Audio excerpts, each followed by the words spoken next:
11:46 p.m. Aaliyah Carter is live from her South Side apartment. "Okay, y'all are wild tonight," she laughs, scrolling through comments. Hearts float up the screen. 28 people watching. Then she pauses. "Hold up. You guys hear that? It's faint, like a door shifting or a footstep in the hallway." The chat explodes. "Girl, what was that?" "Nah, that ain't your TV. Check your door." She turns her head slightly. At 11:47 p.m., the screen freezes, her face caught mid-blink. The live doesn't end. It just stops. By morning, her phone is still broadcasting, but Aaliyah Carter is nowhere in that apartment. Aaliyah Carter was 21, junior at Columbia College, Chicago, digital media major. She liked late-night lives, said it felt more real after 11 p.m., less filtered, less campus noise, just her ring light, and whoever decided to tap in. Her apartment sat on the 3rd floor of a brick walk-up near 63rd Street. Small place. Clean, 1 bedroom, long hallway that led straight to the front door. At 11:32 p.m., November 18th, she posted on her story, "Going live in 10. Don't be weird." By 11:46 p.m., she was sitting cross-legged on her couch, oversized hoodie, natural curls pulled back, reading comments out loud. "Marcus, stop lying. I do not talk that fast." She laughed, rolled her eyes, took a sip of iced coffee. Nothing about the stream felt off. Behind her, the hallway light was off. Apartment quiet, except for the low hum of the heater kicking in. A train rattled faintly in the distance. Normal Chicago background noise. At 11:47 p.m., she stopped mid-sentence, tilted her head. "You hear that?" She wasn't joking. Her expression changed. Not fear. Not yet, just confusion, like she was trying to place a sound. The chat started moving faster. "What? Girl, don't do that." "Nah, I heard something." She looked toward the hallway. The camera caught only darkness behind her, then a soft thud. Not loud, but close. Aaliyah stood up slowly, phone still in her hand. "Hold on," she said, half smiling, like she didn't want to overreact. She took 2 steps toward the hallway. The screen glitched, pixelated, then froze. 11:47 p.m. Her live didn't end, it just stopped moving. And for the next 9 hours, Aaliyah Carter's account stayed online, streaming nothing. For the first few seconds, viewers thought it was a glitch, bad Wi-Fi, Chicago signal acting up. The comment section kept moving. Allie stopped playing. "Yo, this not funny." Her screen froze. At 11:48 p.m., the viewer count jumped from 28 to 43. People started screen recording. Someone tagged her best friend, Jada, in the chat. The image on screen didn't change. Aaliyah, mid-step, hand slightly raised. Hallway dark behind her. No movement, no audio. At 11:52 p.m., someone wrote, "Call her." Jada did, straight to voicemail. She texted, "You good? Answer me." No response. By 12:06 a.m., the live was still technically active. Instagram hadn't ended it. The frozen frame just sat there, eerie now. The longer it stayed up, the less it felt like a connection issue. At 12:17 a.m., a faint sound echoed through the stream, not from Aaliyah, from the apartment itself. A low, scraping noise, then silence again. The chat exploded. "I heard that. Someone's there. Call 911. Jada didn't hesitate this time. At 12:23 a.m., Chicago police received a welfare check request for a 3rd-floor apartment near 63rd. The dispatcher noted it as possible disturbance during social media live stream. Officers weren't in a rush. No screams reported. No confirmed emergency. Just a frozen video and worried friends. By 12:41 a.m., 2 patrol units pulled up outside the brick walk-up. Lights off, building quiet. The live was still running. Inside that apartment, Aaliyah's phone continued broadcasting the same unmoving frame, and no one knew what had happened in the 30 seconds after she stepped into that hallway. At 12:43 a.m., Officers Ramirez and Cole stepped into the building. No broken glass. no shouting, just the faint hum of old hallway lights. They climbed to the third floor and knocked on apartment 3B. Chicago police, no answer. They knocked again, louder, still nothing. From inside, there was no movement, no television, no footsteps, just silence pressed up against the door. At 12:49 a.m., Ramirez tried the handle, unlocked. That detail would matter later. They entered slowly. Miss Carter? The living room lights were on, ring lights still glowing near the couch. Aaliyah's phone sat propped on a tripod, screen frozen exactly where the viewers had left it. 11:47 p.m. Her iced coffee still on the table, condensation ring forming underneath. The apartment didn't look ransacked, couch cushions in place, laptop closed, backpack near the kitchen counter. Cole walked toward the hallway. Bedroom clear, he called out moments later. Bathroom empty, closet untouched. At 12:53 a.m., Ramirez returned to the living room and ended the live stream manually. Total runtime, 1 hour, 7 minutes. The last 30 seconds before the freeze were automatically archived to her account. There were no visible signs of a struggle, no blood, no broken furniture, just absence. By 1:12 a.m., detectives were notified. A missing person report was initiated immediately, unusual for an adult, but circumstances weren't normal. A young woman doesn't vanish mid-live stream, especially not with her door unlocked and her phone still recording. As officers sealed the apartment, one question kept repeating quietly between them. If she walked down that hallway on her own, why didn't she come back? By 3:06 a.m., the case had escalated. Detectives from the South Chicago precinct arrived at the scene. One tech officer began cloning Aaliyah's phone. Another walked through the apartment with latex gloves and a flashlight, careful not to disturb the still air. The couch, the mug, the ring light, still warm to the touch. Detective Simone Harris paused in the hallway. Her eyes followed the layout, a long, narrow corridor with no windows, just one locked bedroom door at the end.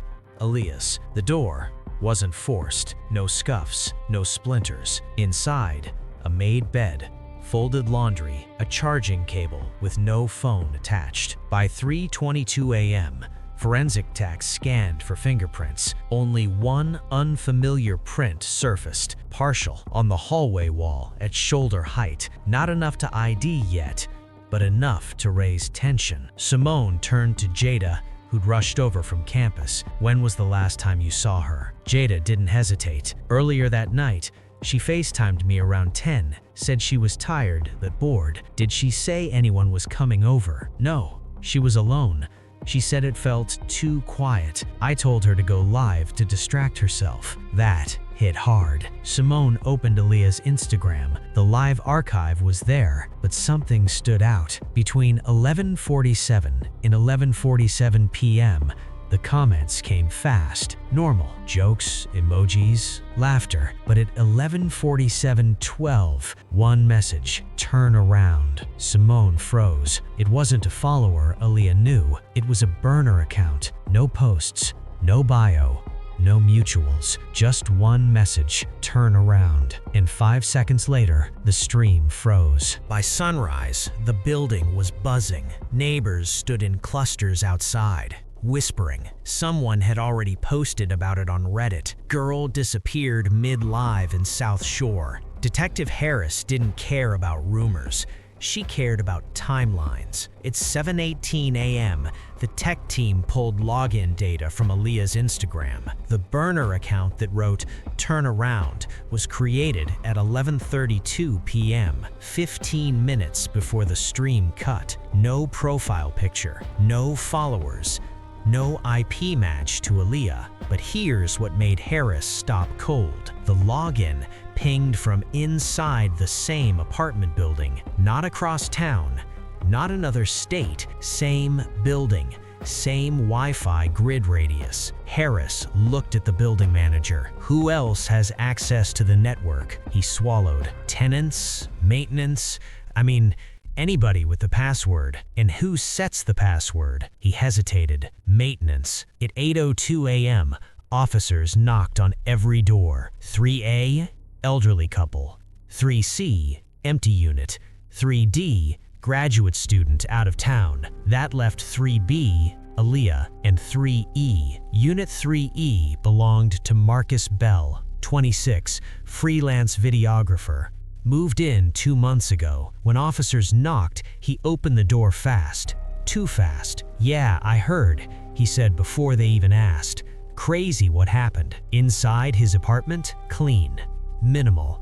Camera gear stacked neatly on a desk. Harris scanned the room. Ring lights, tripods, lenses. Marcus caught her looking. "I shoot content, lives, promos, influencer stuff." Harris nodded slowly. "Were you home last night?" "Yeah, editing." "Anyone with you?" "Nope." His phone sat charging on the counter. Harris glanced at it. 11:47 p.m. Same time again. Same minute the stream froze. And for the first time, Marcus looked nervous. By 8:47 a.m., detectives had secured Marcus Bell's phone. Forensic techs worked quietly, extracting logs, messages, and GPS data. Every tap, every unlock, every app use, nothing unusual. Until the last hour. At 11:32 p.m., his phone connected to the building Wi-Fi. By 11:46 p.m., it pinged Instagram servers. 11:47 p.m., the exact second Aaliyah's live froze. Harris froze. Marcus had no explanation for that timestamp. They asked again, "Were you near 3B?" I walked by," he muttered. Too slowly. "I get packages for neighbors sometimes, mail and stuff." Detective Cole didn't react. He just nodded. Techs pulled security feeds from the hallways. Cameras were old, grainy, but one angle caught a shadow near Aaliyah's door at 11:46:42 p.m. Short, quick, hard to identify. Harris circled the timestamp. "That's when someone entered the hallway," she said softly, "and no one else should have been there," Cole added. The hallway camera also captured movement near Marcus's unit. His door slightly ajar for 3 seconds at 11:46:55 p.m. He claimed he didn't leave the apartment. The officers weren't convinced. Meanwhile, the Instagram Live remained frozen. The viewers were still watching a single frame.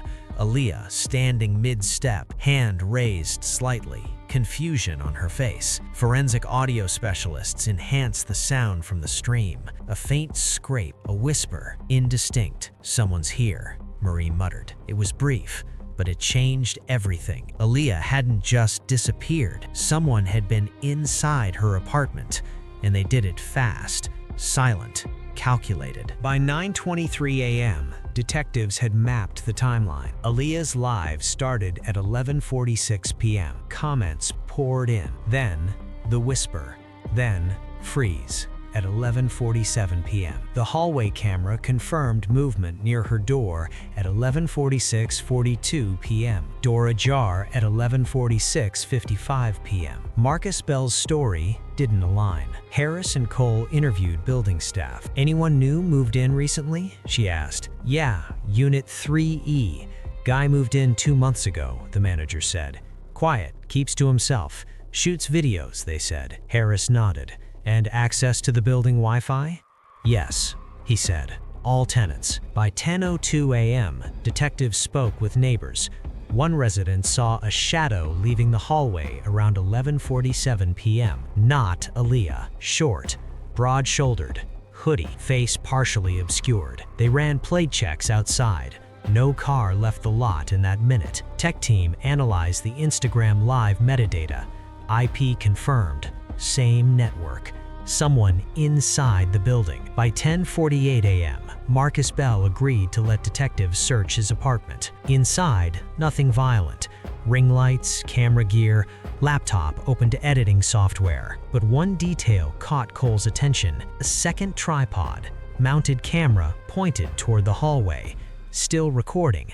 Timestamp 11:45 to 11:47 p.m. Harris reviewed the footage. Shadow approached Aaliyah's door, paused, a whisper, then retreat. It matched the audio in the live. Someone had been there. And then she vanished. The question now was Marcus lying, or had someone else used his apartment and his cameras to get close to her. The chilling truth, Aaliyah didn't disappear randomly. She had been watched, studied, targeted. By late morning, detectives shifted focus to digital forensics. Marcus's phone logs revealed activity during the live, but not from his device. Someone else had logged into Instagram from the same Wi-Fi. Timestamp 11:46:59. 1 second before the freeze, Harris felt a chill. Someone inside the building, watching, waiting. They pulled Marcus aside. "Did anyone else have access to your apartment?" she asked. He hesitated. "No, just me, and occasionally my roommate, but he was out," detectives confirmed.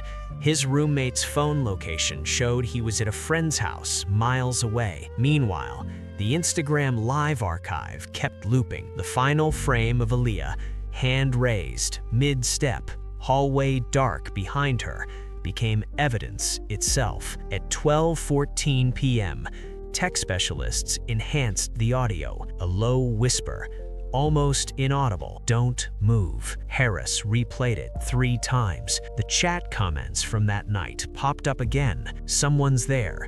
Call 911. The whisper matched the live. Someone had been close enough to speak into her ear, and Aaliyah didn't run. By 12:43 p.m., they reviewed hallway camera footage again. Short shadow, hoodie, broad shoulders, face obscured, entered and exited in less than 30 seconds. No signs of struggle, no forced entry. The perfect crime of observation. Harris turned to Cole. "She didn't leave the hallway," she said. "And whoever did this," Cole replied, "they knew exactly how to stay unseen." For the first time, it became clear. Aaliyah hadn't just vanished.